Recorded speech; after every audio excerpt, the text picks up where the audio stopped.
I'm excited to welcome you back to the Raising Girls with Irene Bangwell YouTube channel. So how has your week been? How is home? How is family life? And how are your girls? If you remember, I told you last week that this channel is where you come to get inspiration, perspectives about how you can raise your girls into super girls. What do I mean by super girls? I mean girls who have the right self-belief, who have built the right culture, the right habits, and who are empowered. They're not limited by any kind of stereotype. Because as far as I'm concerned, all stereotypes actually are man-made.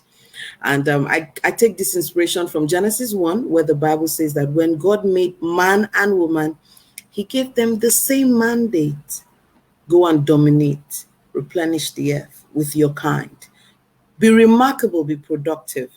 And I'm so excited that you stopped by today. So today I want to have a really interesting conversation. And I'm like, I always start with a story. But first, let me tell you what we're talking about today. We're talking about five ways that we model self-worth to our children. That's what we're talking about today. 5 ways we model self-worth to our daughters, specifically to our daughters. And if you don't know, I have 2 daughters, Brianna and Elena Bangwell, and I am super passionate about raising them into the very best version of their lives. So today, we're going to be talking about 5 ways we model self-worth to our daughters. Let me start with this simple story. Okay, so sometime around 2014, that's like 6 years ago, I started having a particular kind of health, I won't call it an ailment. I just started having this chronic fatigue. And then I went to the hospital, ran some tests. They told me what it was. And it wasn't like an ailment, but it was something that was just about checking my lifestyle. Anyway, I go in and out of this exhaustion feeling, this fatigue, body aches. I mean, I go in and out of it. But I got to this point where I found out that the primary thing that was going on with my body was I wasn't keeping fit. And this is what usually would happen. It means I would come home from work and every other day my daughters would hear, Mom is not feeling so well, or Mommy is strong, or Mom, they'll just be hearing very negative vibes about my health. I'm always tired. Oh, Mommy needs rest. Mommy needs rest. I'm going to see how Mommy is. So during this lockdown, I told myself, look, you've always had the excuse that because you're preparing the kids for school in the morning and all of these kinds of stuff, therefore you can't do exercise, all right? The lockdown is here and it's a window for you to begin. So I sat down and told myself, I'm going to start walking. People have tried to introduce me to skipping. I lost interest. Jogging, lost interest. So I decided to walk. And I set this goal to do 6K, all right? 6K every day. I don't think there has ever been a day that I stopped at 6K. I have done 11K. There was a week I did 8, and then I go out 3 times a week. I did the work 3 times a week. I've done 8. One week I did 8K, 11K, and 10K. I started working out.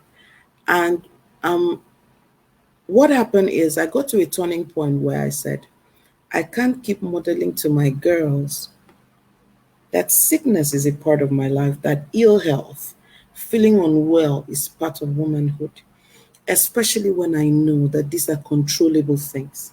I can do different things to get different outcomes. These are controllable things. So I said, you know what? I need to interrupt this model and show my kids something else. I need to show my kids another way to be healthy as a mother. And so I started working out. So this day I went out, I told them when I was stepping out, they said, Mommy, how many steps do you want to take today? I said, I want to take 10,000 steps. And that day I came home with 11,100. And I had my baby girl say, Mommy, you achieved your goal and you exceeded it. And I was like, yep, I got you. Because as a mom, growing up in a world that is conscious that a woman's reality ought to be a certain way, in order for us to have a paradigm shift, I have to deliberately model different. And one of the things I hope I am modeling to my girls with starting this new exercise routine is to tell them that when you don't feel unwell, when you don't feel so good, there is something you can do about it, right? You can love yourself enough to take care of yourself. And repeatedly, I keep using that line to my girls. When I tell them to go and bathe and they're lazing around, I would say something like, love yourself enough to go and bathe. Love yourself enough to wash your clothes. Love yourself enough to flush your toilet. Respect yourself enough because I want to communicate worth to them. So I started this routine, and one of those is while I was in the workout, it just came to me. How about I share with mothers, especially, 5 ways that we model self worth to our daughters? If you're just joining us, this is Raising Girls with Irene Bangwell YouTube channel. This is the Raising Girls channel with Irene Bangwell. I'm asking you to please subscribe, and please do me a favor and share this video to someone you care about, someone raising a daughter, someone you know was really trampled on as a young woman, and you hope she starts a new breath with her kids. All right. So I want to share 5 things quickly, and I'm going to be as snappy as possible. All right. So remember to subscribe and all of that. All right. So let me go. The first thing for me is our food culture in our homes. What do I mean by food culture? We grow up hearing that the mother sacrifices, and if everybody eats, it's okay for the mother not to have. But now we have a generation in our hands asking, doesn't the woman matter? Don't I matter? I remember one time when I was adding a layer of chores to my daughter, and she looked at me and said, Mom, is this what it really means to be a mom, a woman? And she didn't say that in an exciting way. It's already overwhelming for her, and she was just 8. So I'm asking the world, why would we be so unkind to one species and say that's culture, that's how things are? So what am I doing to change this? Number one, food culture. It means when we are sharing food, I need to see my plate on the table before we start the meal. So I remember one time I noticed the pattern when it was time for my girls for me to serve food and they will be bringing out everybody's tray and plate. I discovered that they would always bring out their dad's own and for both of them, and they won't bring out for me. And normally, as moms, I would have just gone back, dished my own. I called my daughters back. No, I said no. When you're setting the table, mommy matters. Repeat after me, mommy matters. So the first thing about food culture is put your plate there. Even if you don't take the size of everyone, let's say you're trying to ration portions, which I think sometimes cook enough, right? And take enough for yourself. But if you have to ration portions, whatever happens, there has to be food on your plate. It helps your daughters not break down before they get to their journey. The second part of food culture is eat right. What you put into your body is important. One time I had to stop drinking malt. In my podcast, I said Coca-Cola. It was canned malt. I had a friend that every time I came into a house, bah, I'll take that or I'll take Sprite. But I got to a point where it was affecting my health. I was on admission for a few days for a particular illness that was relating to fizzy drinks. I came back home and told my daughters that was changing. I have to put the right thing in my body. I'm still working on this, but I'm not where I used to be. And I think I can take you on this journey. Be deliberate. Make sure there's a portion of food on your plate and make sure you're eating right. So, what's number 2? Our personal rest culture. Take it from me, Workaholic International. I'm trying to start making that adjustment to say, look, I want my daughters to see that they need to take a break. I have this class I run with parents, an accountability class, where they're trying to do all these things for their kids. And I keep telling them every week, do something for you. And I'm going to ease it into every day, do something for you. If you love watching a movie or what you love reading a book, you love reading a book. After you've served the world, climb that couch. And when you pick up that book, let the kids know that mommy is on rest mode. All right? Do something for you every day. Incorporate rest into your life every day. Because that way you show your daughters what to do when the world gets pressured, when they become moms, when they're working, when this one is asking for this and that one is asking for this. They must deliberately put themselves on their to-do list. If you're going to shop for the kids, buy something for yourself. At first, it looks, this is how I'm sacrificing for my kids. But after a while, it can be so overwhelming for the kids to say, oh, mommy never does anything for herself. Is this what is expected of me? What about my own needs? And I want a more wholesome experience. Mommy can care for the kids and care for herself. So do rest. You go to shop, include yourself on the shopping list. Even if all you're buying for yourself is a nail cutter, let them see that there has to be something on the list for mommy. I've already talked about exercise and fitness, but I want to bring a balance to it. Many women are in the gyms exercising to maintain a shape for a man. I remember when I had my first baby, I had her through C-section, and then we didn't even know that you could do exercises with all of those stitches. I mean, this was some years ago. But I resisted that thing of you better keep fit if not the man leaves you or he won't be comfortable anymore. And I'm like, you're kidding me, right? The woman gets pregnant for 9 months to bear this man's seed, right? And now she's still under the threat to get in shape, otherwise he leaves. Where do we get all this mindset from? So I can never pass on that kind of pressure to my kids. Keep fit because of how a man will feel. No, obviously, it's about me. I told you from the beginning, I'm doing exercises to be healthy. I want to feel well. I tell my girls that now I started working out, I'm trying to get to that place where I'm more fit, because when I'm fit, I think clearly.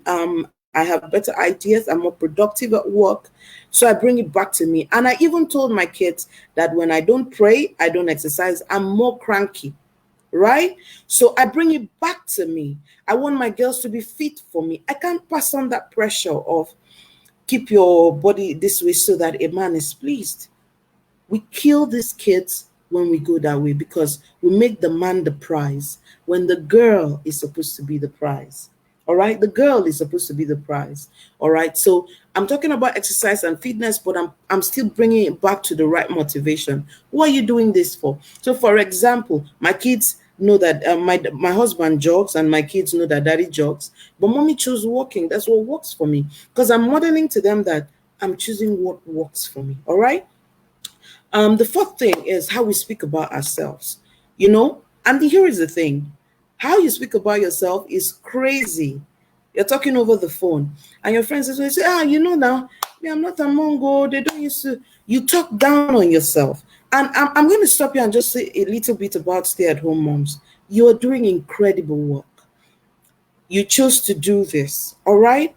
So make beauty out of this. I mean, make yourself feel colorful. Don't feel left behind in any way. You've chosen an amazing pathway, and I want you to celebrate it, and I want you to talk right about yourself, all right? So don't feel that because you're a stay-at-home mom, so you're not good enough. God forbid.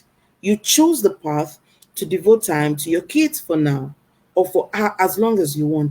Own your decisions. I think that's what I'm saying. If you decided to work, even if you work in the midst of stay-at-home moms and people want to put you down, I want you to own your decision. Own why you made your decision. And this brings me to moms who make decisions because someone wants you to do something. I model to my kids that I choose what I want, how I want. All right.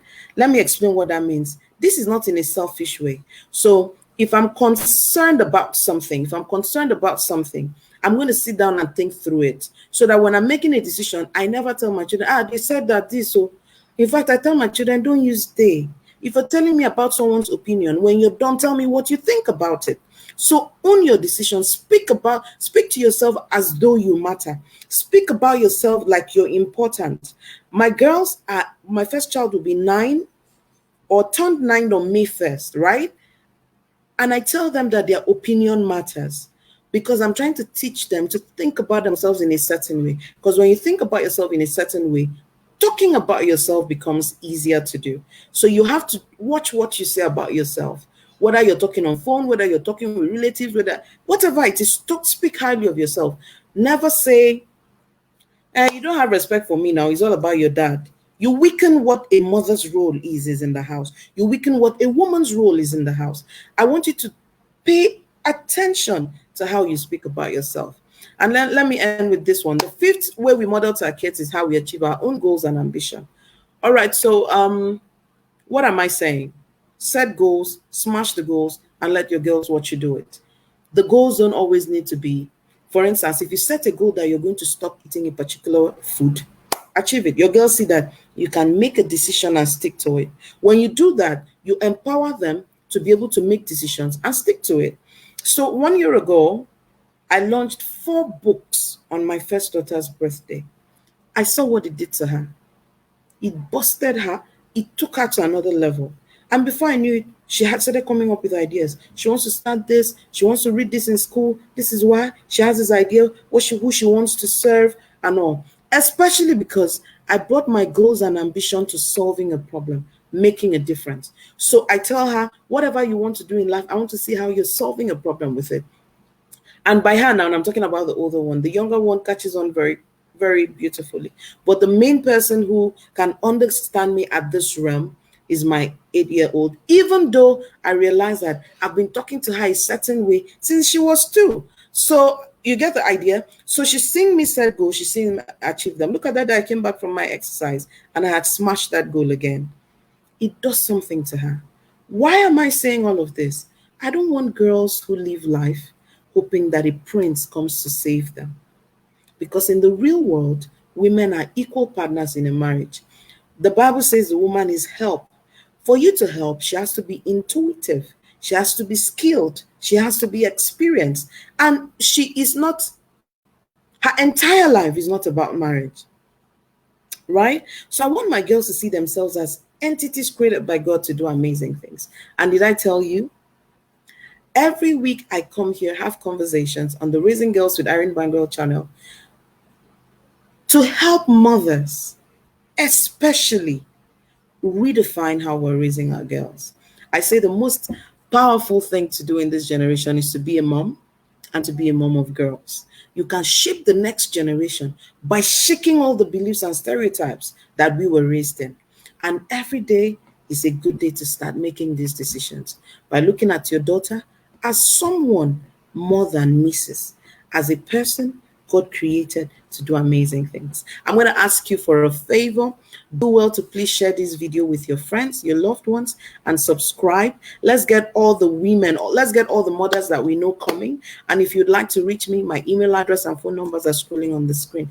Did you have a good time here? Drop it in the comment. I want to know. If you have any questions, drop it in the comment as well. I'll be happy to. I'll be so happy to hear from you. So you've been listening to Irene Bangwell, and this is the Raising Girls with Irene Bangwell YouTube channel. See you in my next video.